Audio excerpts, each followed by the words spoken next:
potential distribution across the suspension insulator. So we saw what was a suspension insulator. It had various number of discs like this, right? And depending on the voltage of the transmission line, the number of discs are going to be present. Okay, so that means each of the disc is going to bear some potential, right? Because if the operating voltage of transmission line is V, let us say, then the tower will be at ground potential, right? So the insulator has to bear the operating voltage. Okay, so each of the disc will contribute to some potential. Okay, now usually we may think that the potential distribution may be equal, but that is not the case. So we will see why that is the case. So let us say this is the transmission tower and this is the cross arm of the transmission tower. Okay, so we will just use this representation to denote that this is the tower. Okay, now what is going to happen between each disc? There is a metal link, right? Now between each of the metal links there is the insulator disc which will act like a dielectric in a capacitor. Okay, so there is going to be capacitances whose plates include the metallic links. Okay, so let us say we will take 4 number of capacitors, that means 4 number of discs are present. Okay, so this is the capacitance in between the metal links. So this we will denote as CS. There is another kind of capacitance between the metal link and the transmission tower.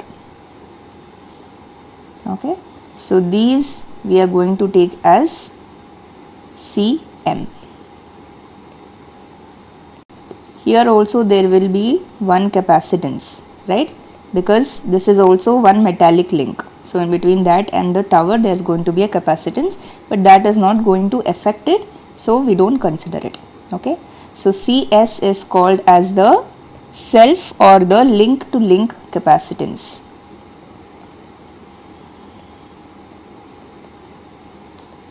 And CM is the mutual or link tower capacitance. Transmission line is going to be like this, right? This is the transmission line, this is the cross arm of transmission tower, and this is the transmission tower. Okay, now across each of these capacitances we are going to assume the voltages as this. We will take as V1,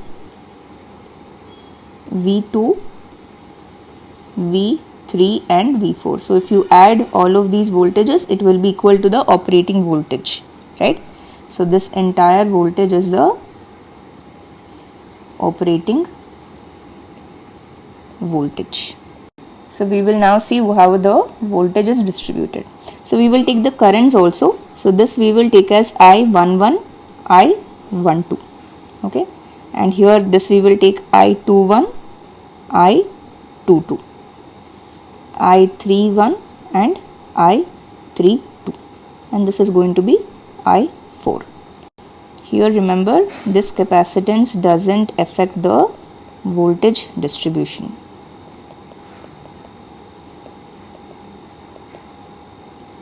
Okay, so let CS be equal to C and Cm we will take as K into C. It is going to be a fraction of the self capacitance.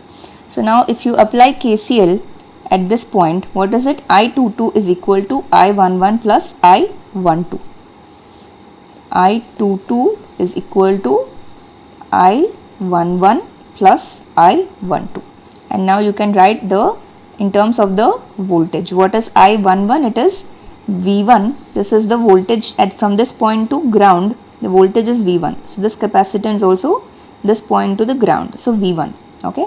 So I11 will be equal to V1 into j omega Cm, and I12 is V1 into j omega Cs. Okay.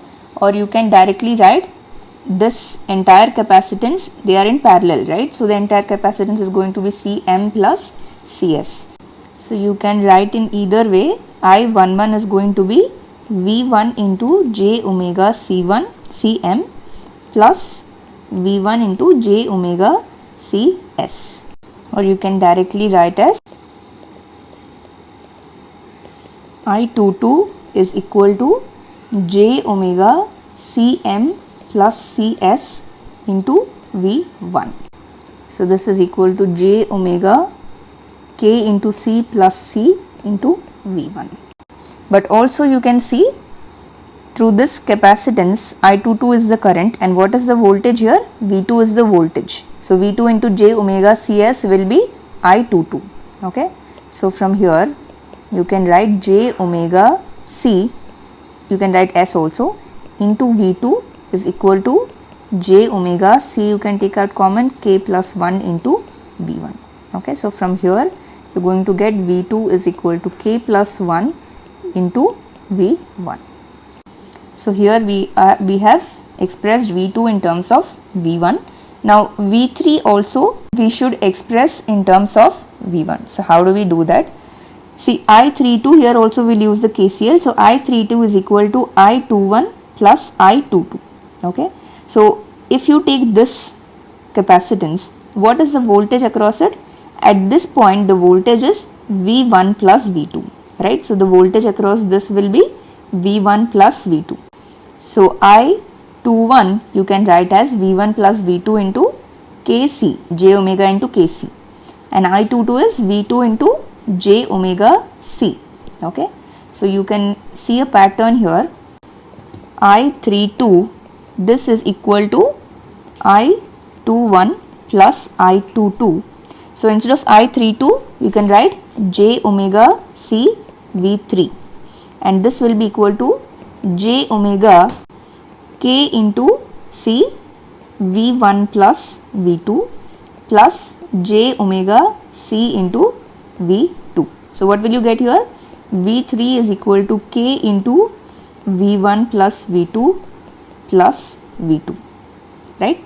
So this you can substitute V2 in terms of V1, right? So the final expression you are going to get k square plus 3k plus 1 into V1. So this is equation 2. Okay.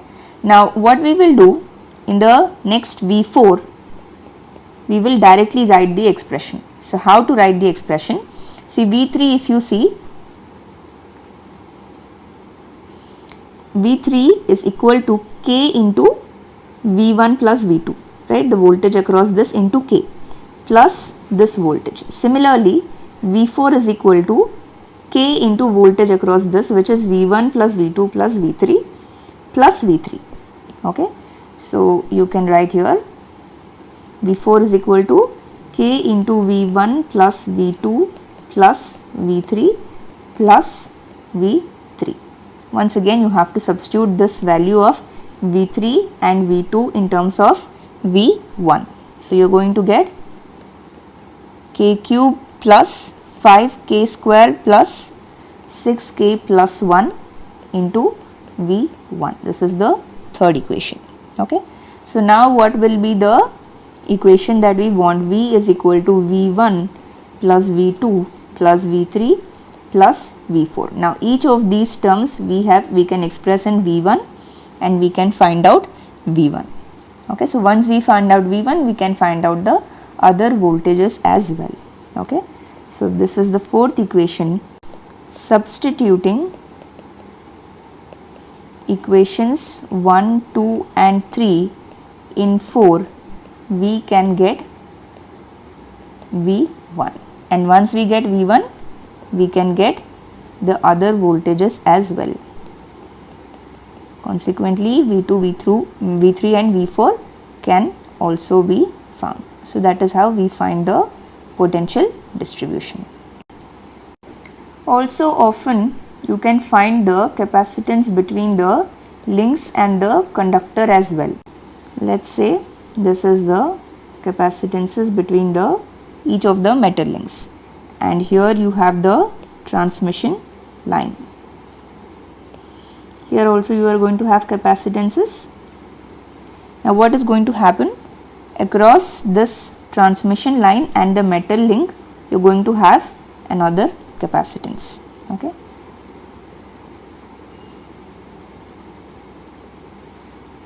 So this is called as the link to line capacitance, and it is often denoted as CL. Okay. So in this case also you can find out the voltage distribution.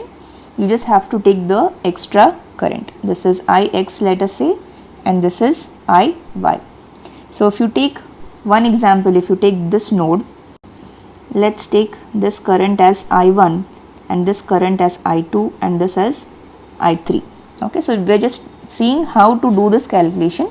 Since it will be a little complex, we will not find out the formula because the formula is going to be very complex. So just understand how to write the equations and how to get the expression. So what will be the KCL here? I2 plus Iy is equal to I1 plus I3, and we have to take the voltage distributions as well. That is the most important part, right? So let us say this voltage is V1 and this voltage is V2, and finally this voltage is V3. Now what is I2? I2 is going to be V3 into, this is CS, right?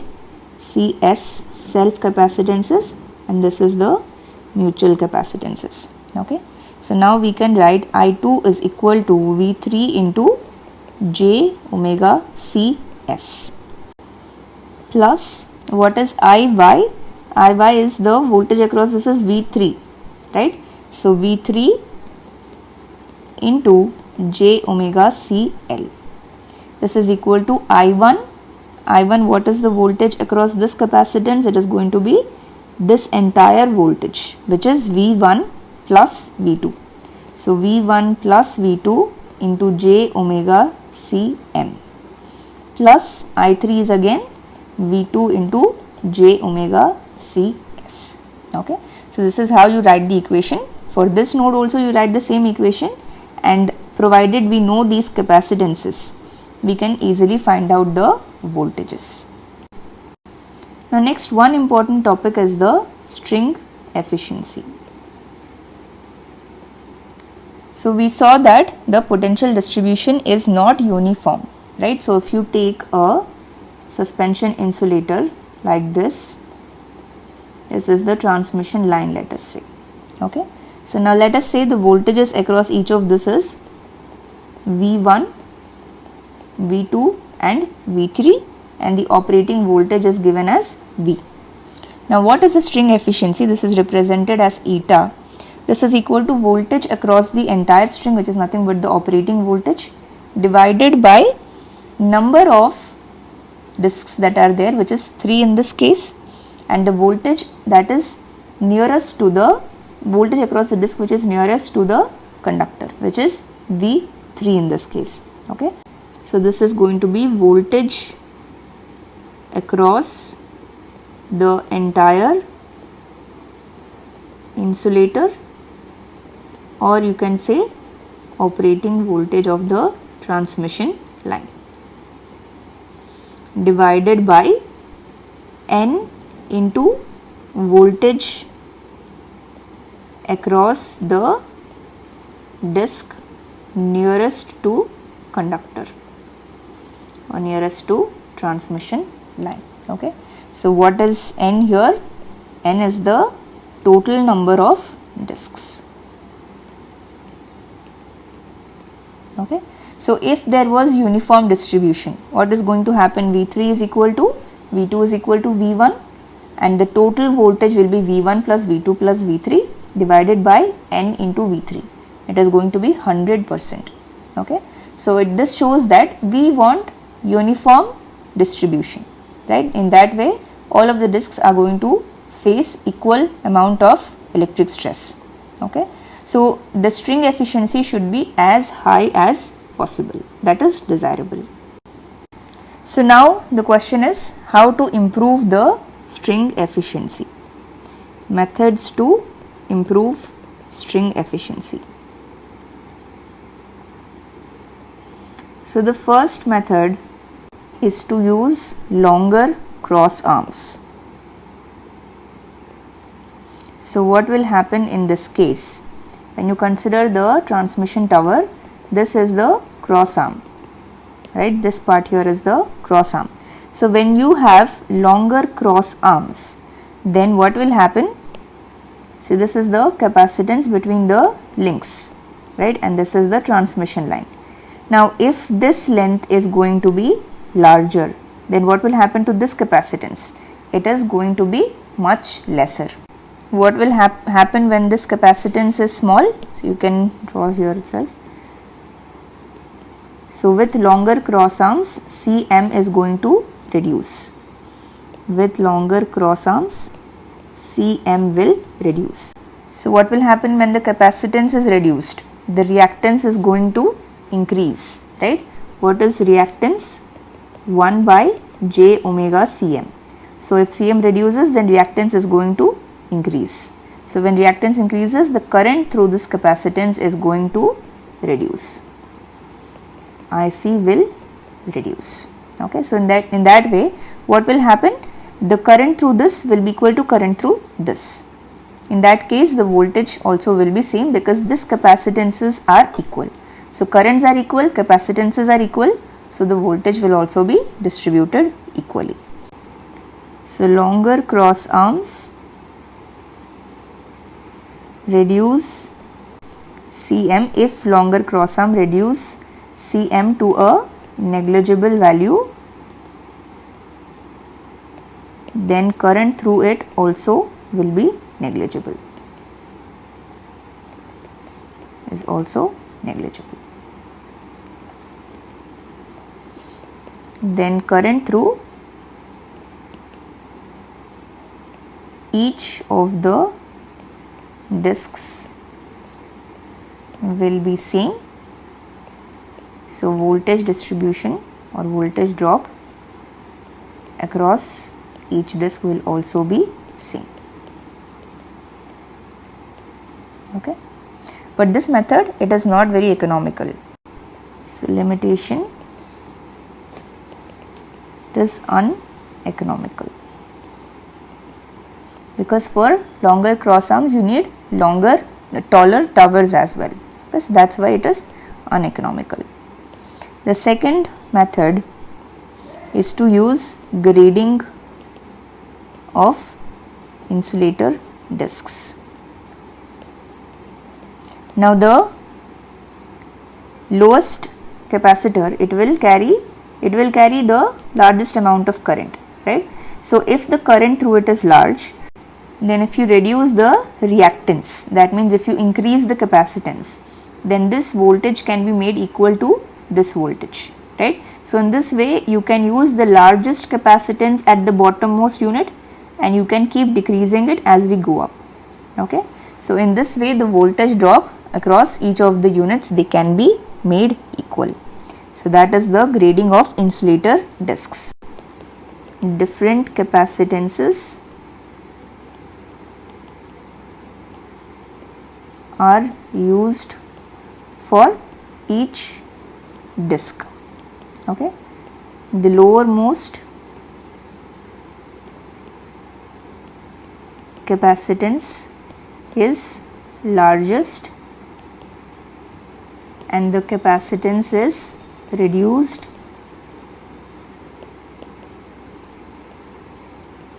as we go up.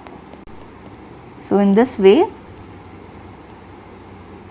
even though